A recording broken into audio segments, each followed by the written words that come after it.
네, 오늘은 사도행전 1장 24절에서 26절 여에 있는 말씀을 통하여 무사람의 마음을 아시는 주여 라고 하는 주제를 가지고 은혜를 나눠보고자 합니다. 하나님은 우리 인생들을 살피시되 그 중심 마음을 보십니다. 세상은 뛰어난 학벌, 재주, 능력 여러 가지들을 봅니다만 하나님 안에서는 때로는 학벌이 부족하고 재능이 부족하고 좀 어디가 모난 구석들이 있다 할지라도 하나님은 그 중심, 그 마음이 합당한 자를 사용하시는 줄 믿습니다. 똑같은 환경이 주어져도 그 환경을 바라보면서 어떤 마음을 갖느냐, 하나님 그들을 사용하시는 거예요.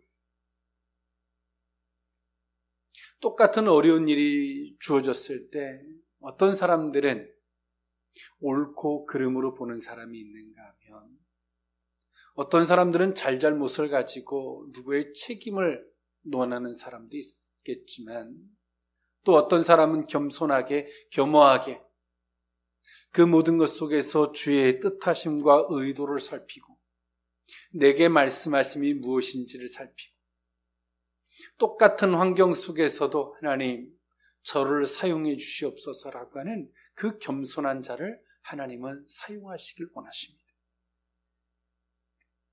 그래서 신앙은 때로는 어려운 것 같지만 아주 단순하고 복잡한 것 같지만 아주 명료합니다. 오늘 우리의 마음이, 우리의 자세가, 우리의 신앙이 하나님 보시기에 옳았더라 일컬음 받는 부족함이 없는 저와 여러분일 수 있기를 원합니다. 네, 오늘 이 본문에 있는 말씀, 저와 여러분들이 너무나 잘 알고 있는 말씀입니다. 예수님의 승천을 직접 목격한 제자들과 이 무리들이 이전에 서로 상호 경쟁하던 용렬한 태도를 떨쳐버리고 함께 모여 기도하기를 시작합니다. 이때 베드로가 일어나서 가룟 유다가 예수 그리스도를 배신한 후에 비참한 죽음을 맞이했음을 고지하죠. 그리고 가룟 유다의 임무를 대신할 사람을 선출하고자 합니다. 사도가 되는 자격에는 무엇보다 먼저 예수님의 공생의 사역에 같이 동참하면서 그를 몸소 경험하고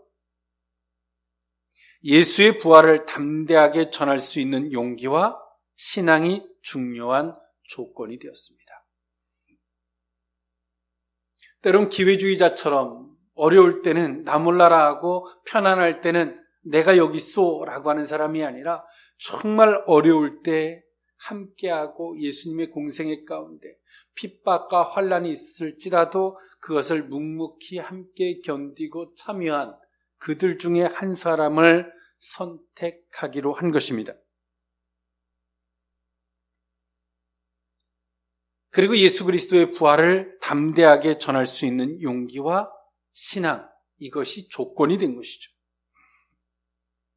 이는 예수님께서 승천하신 그 판국에 참 신앙과 용기를 겸비한 자를 사도로 택하여서 복음 전도자라는 중요한 사명을 감당케 한다라고 하는 적극적 의지의 결과였습니다. 더욱이 이 사도들의 구체적인 임무가 그리스도의 부활을 전하는 것이었기 때문에 그렇습니다. 오늘 이들이 그 이전의 모습은 서로 경쟁하고 서로 비방하고 그랬던 아주 용렬하고 비겁하고 기회주의자 같은 이런 태도를 이들은 버렸습니다. 예수님의 승천을 그들이 목격한 이후에 이들이 더 이상 우리는 이렇게 해서는 안 된다라고 하는 스스로의 각성, 그 자세를 버리고 오늘 이들은 같이 모여서 기도할 때 베드로가 가룟 유다의 죽음, 고지한 이후에 그 빈자리를 선출을 통하여 사람을 세우고자 한 것이죠. 그리고 그 선출된 사람을 제비뽑기의 형태로서 세우는 것이 오늘 이 본문의 말씀입니다. 그러면서 오늘 이들이 가졌던 이 모든 전말의 과정들,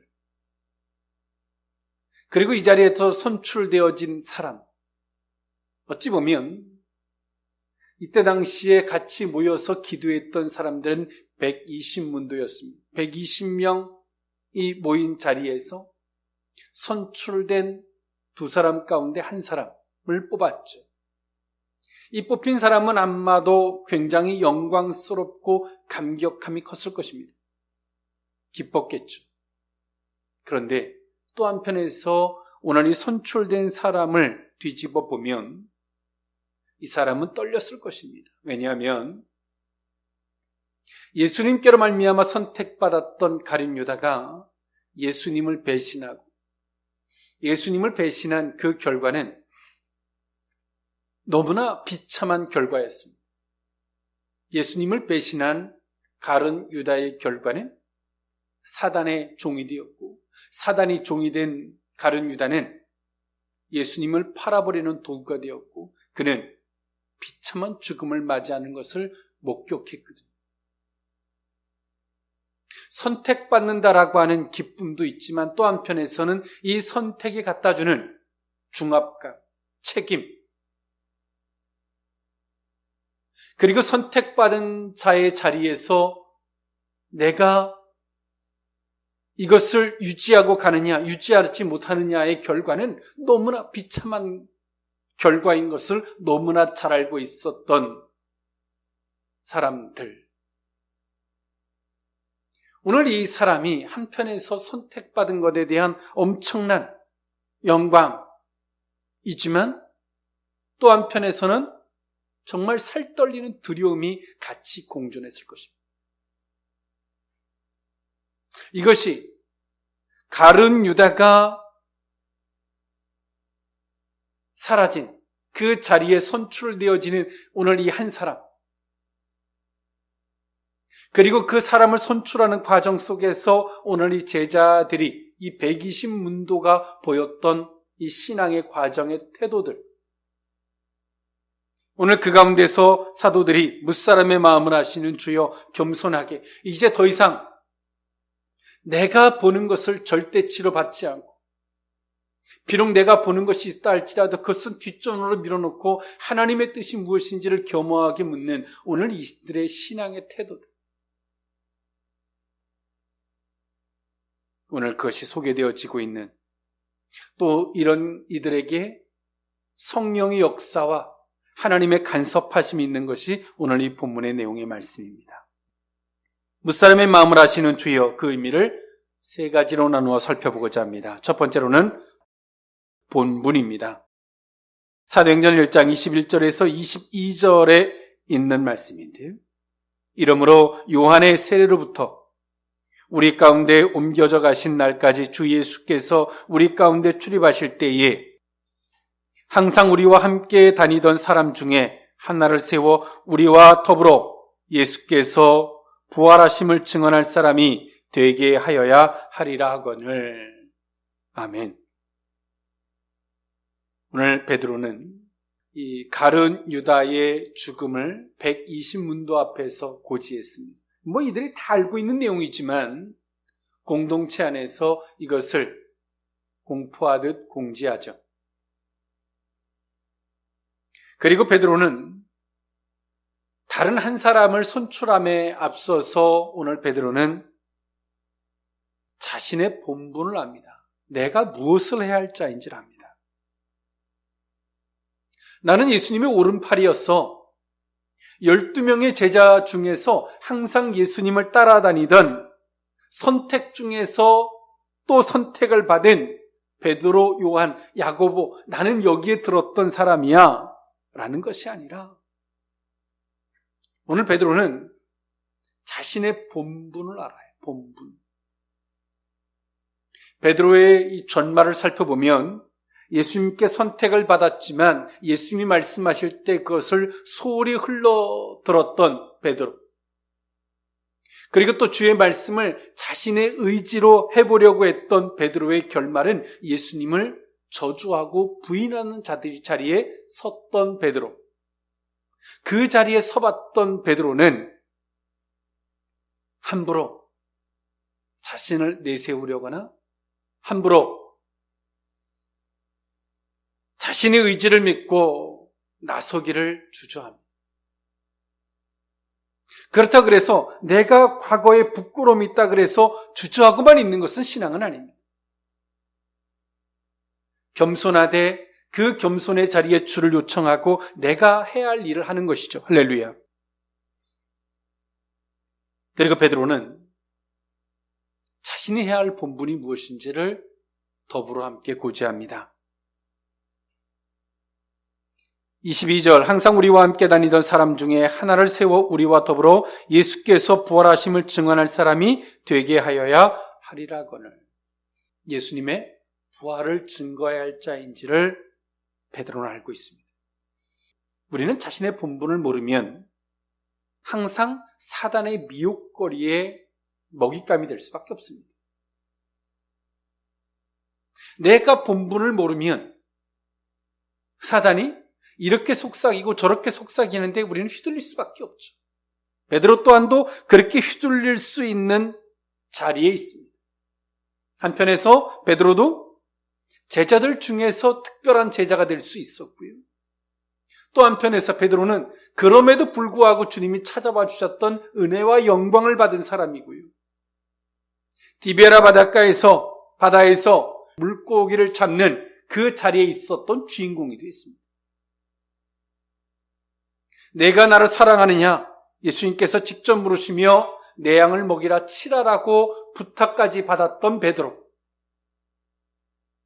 많은 사람들 중에서 우쭐댈 만한 요소가 너무나 많아요. 그런데 베드로는 절대로 우쭐대지 않습니다. 과거의 부끄러움 때문에가 아니라 자신의 본분을 알기 때문에 그렇습니다. 할렐루야. 하나님이 자신을 세운 것은 이 이유 때문인 것이다. 그 이유를 아는 거죠. 본분을 아는 거예요. 본분을 아는 사람은 사단의 그 어떤 먹잇감이 되지 않습니다. 교만하거나 자만하거나 우쭐대지 않습니다. 누군가가 박수 칠 때 교만해지지 않습니다. 이것이 신앙입니다. 그리고 베드로는 말합니다. 사도들의 본분이 무엇인지 예수께서 부활하심을 증언하는 것이다 라고 당당하게 말합니다. 오늘 베드로는 때로 한편에선 부끄러움도 있고 나설 수 없는 연약함도 있지만 오늘 이 베드로는 당당히 자신이 해야 할 본분을 알기에 겸손히 겸허히 나서고 그리고 그 자리에 주님을 요청했는 줄 믿습니다. 오늘 제자들은 120문도의 사람들은 예수님이 부활하시고 승천하시고 난 이후에 오늘 이들이 보인 태도는 사도행전 1장 9절에 보니까 이 말씀을 마치고 그들이 보는데 울려져 가시니 구름이 그들을 가리어 보이지 않게 하더라. 10절 올라가실 때에 제자들이 자세히 하늘을 쳐다보고 있는데 흰옷 입은 두 사람이 그들 곁에 서서 11절 이르되 갈릴리 사람들아 어찌하여 서서 하늘을 쳐다보느냐 너희 가운데서 하늘로 올려지신 이 예수는 하늘로 가심을 본 그대로 오시리라 하였느니라. 오늘 이 제자들이 예수님이 승천하신 것을 보고 이들은 하늘만 바라보고 있었어요. 예수님께서 오늘 제자들에게 말씀하셨죠. 너희들은 성령, 내가 약속한 성령이 너에게 오시면 너희들은 권능을 받고 예루살렘 땅 끝까지 이르러 내 증인이 되리라 라고 말씀하셨음에도 불구하고 오늘 이 제자들은 하늘만 쳐다보고 있었어요. 두 천사가 오늘 그 제자들에게 말씀하신 겁니다. 어찌하여 하늘만 쳐다보고 있니? 이 말은 뭘까요? 주님이 말씀하신 대로 너희들에게 맡겨진 그 본분 안에서 보라는 거예요. 할렐루야. 이제 너희들이 해야 할 일을 보라는 거예요. 오늘 이 말씀을 받았던 베드로가 120문도 앞에서 말하는 겁니다. 우리가 해야 할 일은 부활하심을 증거하는 것이다. 오늘 이 시대를 살면서 우리는 우리에게 주어진 본분이 있습니다. 본분.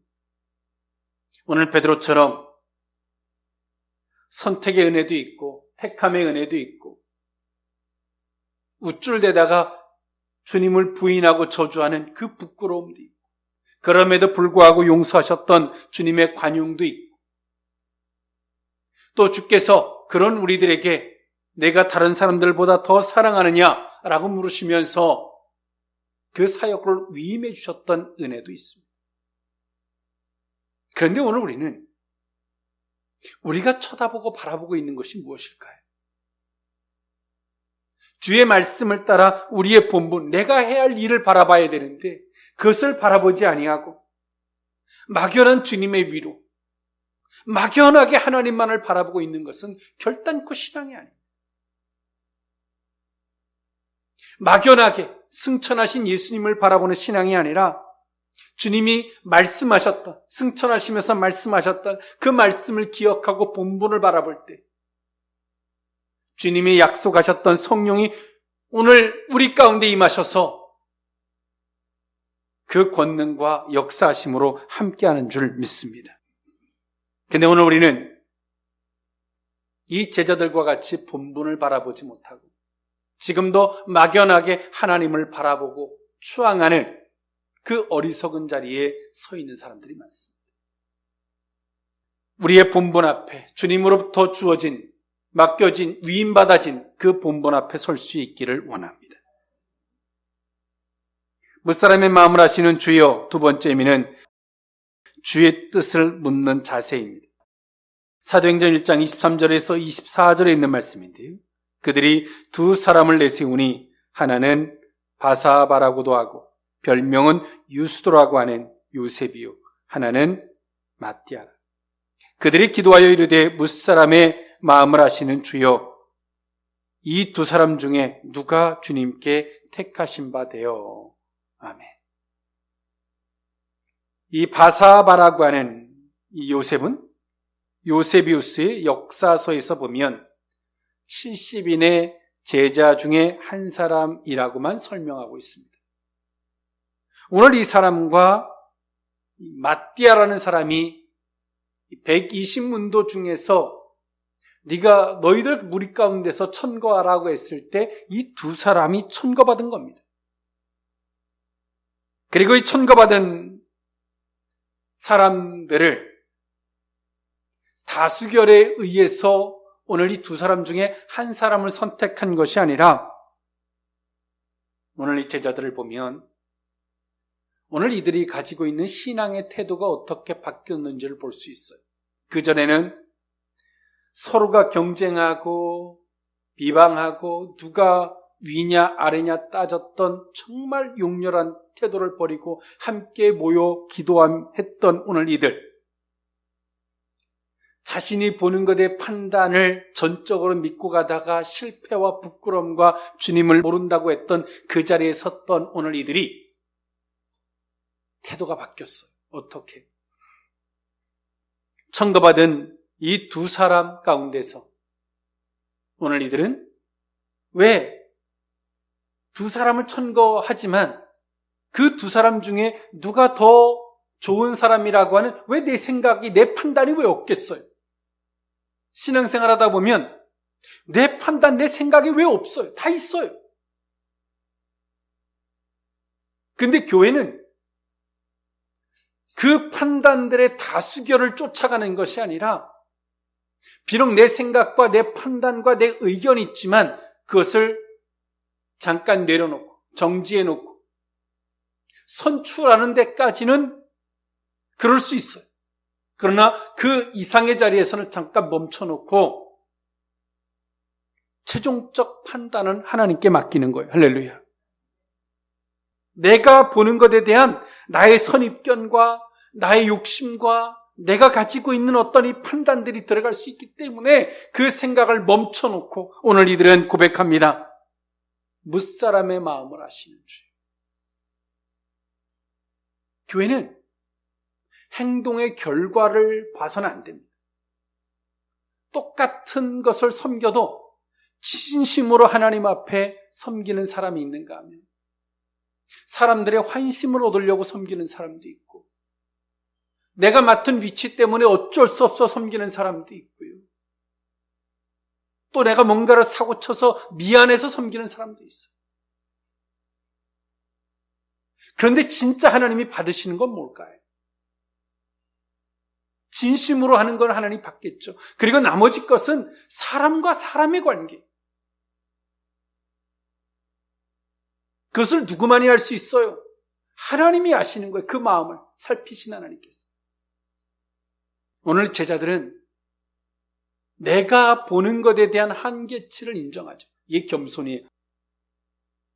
우리가 왜 감정의 노예가 됩니까? 내가 보는 것을 절대치로 삼아서 결과를 쫓아가기 때문에 막 흥분하고 난리가 나는 거죠. 근데 항상 내가 보는 것은 한계가 있다라고 하는 걸 딱 인정한다면 어떻게 될까요? 최종적인 것은 주의 뜻을 묻는 기도가 있는 줄 믿습니다. 하나님, 제가 보기에는 이렇고 하나님, 제가 판단하기엔 이런데 무사람의 마음을 아시는 주요. 하나님 보시기엔 어떻습니까? 이런 겸손의 기도가 있어야 되는 거예요. 우리의 감정은 내가 결정 짓지 않으면 우리의 감정은 춤을 추지 않아요. 분노하고 슬프고 자존심이 일고 막 열받고 이건 내가 결정을 했기 때문에 그 감정이 난리를 치는 거예요. 그러나 우리가 그 결정을 하는 데까지 가지 않고 내가 생각이 들어요. 그러나 결정에 마침표를 찍지 않고 거기서 멈추고 하나님, 저희가 보기엔 이런데 하나님 어떻습니까? 라고 묻고 하나님으로부터의 컨펌을 받는다면 우리는 감정의 지배를 받는 게 아니라 성령의 지배를 받게 되는 줄 믿습니다. 오늘 제자들이 그전까지만 해도 즉흥적이고 단순하고 막무가내였던 이 제자들이 얼마나 신중한 태도로 바뀌었고 얼마나 하나님을 개입하는 우리의 모든 자리에 하나님을 개입을 시키는 거예요. 하나님이 개입하도록 요청하는 거예요. 할렐루야. 우리가 왜 기도합니까? 그 기도할 때 하나님이 개입해 주시는 거예요. 할렐루야. 우리의 가정에 기도합니다. 그러므로 말미암아 우리 가정에 하나님이 호주가 되어 주시는 거예요. 개입해 주시는 거예요. 내 삶에 우리가 기도하는 거예요. 하나님이 개입해 주시는 거예요. 그래서 기도하는 거예요. 겸손하게. 그런데 오늘 우리가 다 결정해놓고 하나님 앞에 통보하죠. 내가 결정해놓고 내가 막 열받아요. 그래놓고 내가 기분 나빠서 다 행동해놓고 생각해놓고 감정에 휘말려놓고 하나님 앞에 기도하죠. 하나님 거기에 상대 대꾸를 하지 않아요. 그건 하나님을 능멸하는 것이고 하나님을 기만하는 것이고 하나님을 조롱하는 것이고 하나님은 거기에 대꾸하지 않아요. 악한 것입니다. 오늘 제자들이 겸손의 자리에서 함부로 내가 생각한 것을 스케치 거기서 멈추고 물감을 칠하기에 앞서서 하나님 앞에 최종적으로 물어요. 내가 보지 못했던 영역, 내가 알지 못하는 영역이 또 있는지를 그 최종적인 것을 하나님께 묻죠. 할렐루야. 사도행전에 보면 사도들이 하나님의 개입을 끊임없이 요청하는 이들의 신앙의 태도와 과정이 있어요. 그 속에서 사도행전을 보면 사도들의 역사가 아니라 성령의 역사가 되는 줄 믿습니다. 성도들은 성도의 역사가 아니라 성도들 가운데 함께 하시는 성령의 역사가 되어야 합니다. 이 시대의 한국교회 어느 순간인가 성령이 함께하는 성도들의 역사가 아니라 인간의 역사가 됐어요. 인간의 역사. 하나님의 이름을 부르지만 내가 다 판단해놓고 내가 다 싸울 거 다 해놓고 하나님의 이름을 부르는, 하나님은 하등의 상관이 없는 교회와 성도들이 되는 거예요. 아무리 하나님의 이름을 부르고 예수 이름을 불러도 하나님은 대꾸하지, 상대를 하지 않죠. 오늘 이 제자들이 가지고 있는 이 신앙의 겸손함, 유교적 겸손함이 아니라 하나님을 정말 필요로 하는 겸손함, 자기의 위치를 하는 겸손함, 자신이 죄인된 것을 알고 자신이 주의 종된 그 위치가 어딘지라는 이 겸손함이 있고 그 자리에 성령이 함께하는 역사가 오늘 이들의 사도행전의 역사가 되었는 줄 믿습니다. 이처럼 오늘 이들이 주의 뜻을 묻는 이 자세, 신중함과 주님이 끊임없이 개입해 주시기를 원하는, 개입을 요청하는 이들의 모습. 이들이 이전의 모습과 바뀐 모습들이죠. 오늘 이들이 이렇게 바뀐 신앙의 태도는 성령이 오순절의 마가다락방에 성령이 오시기 전에 바뀐 태도들입니다. 즉 다시 말해서 오늘 이들의 인격의 문제인 거예요. 인격의 문제. 성령이 오셔서 어떻게 뒤바꿔 놓은 게 아니라 오늘 이들이 가지고 있는 인격의 문제예요. 사람이 잘못을 했으면 잘못한 것에 대한 태도의 변화가 있어야 되고 생각함과 의식함이 있어야죠. 그런데 아무것도 모르고 똑같이 10년이 되고 똑같이 그것을 하고 있다면 하나님은 그들을 통해 역사하지 않습니다. 오늘 이 사도들은 이들이 변했고 이들이 신중한 하나님 앞에 겸손한 오늘 이들의 태도 위에 또 하나님을 개입하고 요청하는 이들의 태도 위에 사도행전 2장에 성령이 충만함으로 임했는 줄 믿습니다. 마지막 세 번째, 무사람의 마음을 아시는 주여, 세 번째 미는 주의 판단입니다. 사도행전 1장 25절에서 26절에 있는 말씀인데요. 봉사와 및 사도의 직무를 대신할 자인지를 보이시옵소서. 유다는 이 직무를 버리고 제 곳으로 갔나이다. 제비 뽑아 마띠아를 얻으니 그가 11사도의 수에 들어가니라. 아멘. 오늘 이들은 제비 뽑기의 형태를 통해서 선출된 두 사람 가운데 한 사람을 선출하기를 원했죠. 그리고 그 선출하는 과정을 신적 권위가 되기를 원했습니다. 비록 사람이 선출하는 데서부터 출발했지만 최종적 판단을 신적 권위로 받아들인 겁니다. 할렐루야. 교회는 우리에게 맡겨진 직무와 의무와 그리고 교회가 행하는 모든 판단을 신적 권위로 받아들이지 않으면 어떤 문제가 발생하냐면 인간의 공동체로 끝나는 겁니다. 그리고 교회의 주인 대신 예수 그리스도를 배반하는 것이 되는 것입니다. 오늘 제자들은 두 사람 중에 누가 주님의 택하신 바가 되었는지를 물어요. 그리고 하나님 앞에 보여달라고, 그걸 드러내달라고 요청을 하죠. 제비뽑기의 형태를 통해서 말입니다. 이 앞에서 마띠아라는 사람이 선출되지만 또 한편에서 요셉이라고 하는 사람은 어떻게 될까요? 유스도라고 하는 이 요셉은 탈락하게 되죠. 이 모든 것 속에서 탈락하는 사람은 기분 나쁠 수 있죠. 그렇지만 오늘 이 모든 과정 속에 그 어떤 이런 말들, 사사로운 것들이 성경에 소개되어지고 있지 않아요. 왜일까요? 그것을 신적 권위로 받아들이고 있기 때문에 그렇습니다. 교회의 주인 되신 하나님, 우리의 영혼의 주인 되신 하나님, 그리고 그 개입과 판단을 하나님 앞에 맡기고 그렇게 판단되어졌을 때 그것을 신적 권위로 받아들일 때 하나님이 책임져 주는 겁니다. 할렐루야. 목회자가 단순하게 인간적으로 공부해서 그냥 목사가 됐다라고 하는 그냥 일반적 직업 내지 직무로 바라본다면 성도가 목회자를 향해서 목회자가 행동하는 모든 것들을 다 사사롭게 보는 거예요.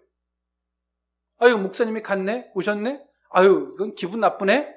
싫으네? 좋으네? 그렇게 하는 순간 어떻게 될까요? 교회의 주인은 하나님이 아닌 겁니다.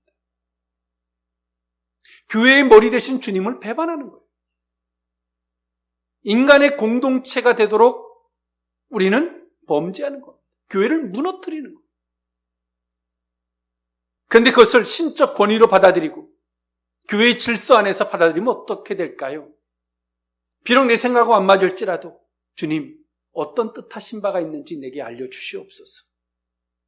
신적 권위로 받아들일 때 능력이 되고 그 질서 안에서 권위가 세워지고 내 신앙의 주인이 하나님이고 교회의 주인이 하나님이 되고 하나님께서 교회의 직무를 위해서 세운 자들이 하나님으로 인정하게 되는 계기가 되는 줄 믿습니다. 그런데 오늘 우리는 어떤 것들을 막 사사롭게 보죠. 인간적으로 보는 거예요. 막 자신의 감정까지 개입을 시켜서. 그렇게 되는 순간에 우리는 교회가 세워지길 위해 기도하지만 교회를 문 닫는 주역이 되는 것이고, 교회에 성령의 역사가 있기를 간구하지만 교회의 성령의 역사가 아니라 인간의 공동체로서 하나님이 필요 없다고 선포하는 자의 자리에 서게 된다는 사실입니다. 오늘 이 120문도는 제비뽑기 형태로서 마띠아를 선출합니다. 그리고 이것을 통해서 어떻게 됩니까? 오늘 이 마띠아를 내가 너를 선출한 거야. 내가 너를 뽑은 거야. 제비뽑기에서 운 좋게 네가 이겼네? 네가 뽑혔네? 이것이 아니라 신적 권위로 받는 순간 교회의 머리 되신 주님을 인정하는 것이 되고, 이 모든 과정에 함께했던 사도들을 성령의 사람이 되도록 인정하는 것이고 교회의 질서를 인정하는 것이죠. 그리고 자신의 영혼의 주인 되신 하나님을 인정하는 것이 되는 줄 믿습니다. 오늘 일처럼 신적 권위로 인정하는 이 과정을 통하여 사도행전 2장에 오늘 이들이 사도의 직무를 감당케 하기 위한 성령의 충만한 역사가 임하고, 이 질서 안에서, 이 신적 권위 안에서 하나님이 이것을 감당할 수 있도록 그들에게 주 예수 그리스도의 이름과 권세와 능력을 오늘 이들에게 부여해 주셨는 줄 믿습니다. 이것은 단순하게 이 사도들뿐만이 아니라 오늘 이 120문도의 이 제자들에게 동일하게 임한 은혜입니다.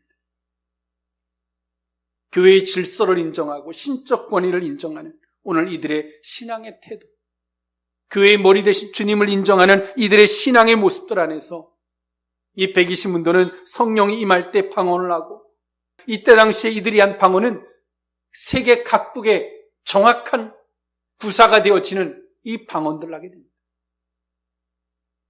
이들에게 임했던 은사와 능력들, 그들의 직무와 본분을 감당할 수 있는 능력이 되었는 줄 믿습니다. 오늘 이들에게 출발된 것은 이들이 부끄러운 자리에 섰고, 이들이 정말 하나님 안에서 인격적인 회개와 돌이킴, 부끄러움을 하는 그 겸허한 겸손의 태도들, 그리고 하나님의 개입을 요청하는, 주의 개입을 요청하는 이들의 신앙의 과정들, 신적 권위를 인정하는 이들의 신앙의 모습들. 성령은 이들을 축복하셨고, 그리고 이들에게 맡겨진 직무가 더 이상 무거운 짐이 아니라 성령이 함께해 주심으로 이들의 직무는 이들에게 영광이 되었는 줄 믿습니다. 오늘 우리에게 주어진 임무와 본분들, 성령의 역사가 없으면 오늘 교회에서 하는 이 모든 직무는 또 다른 무거운 짐에 지나지 않습니다.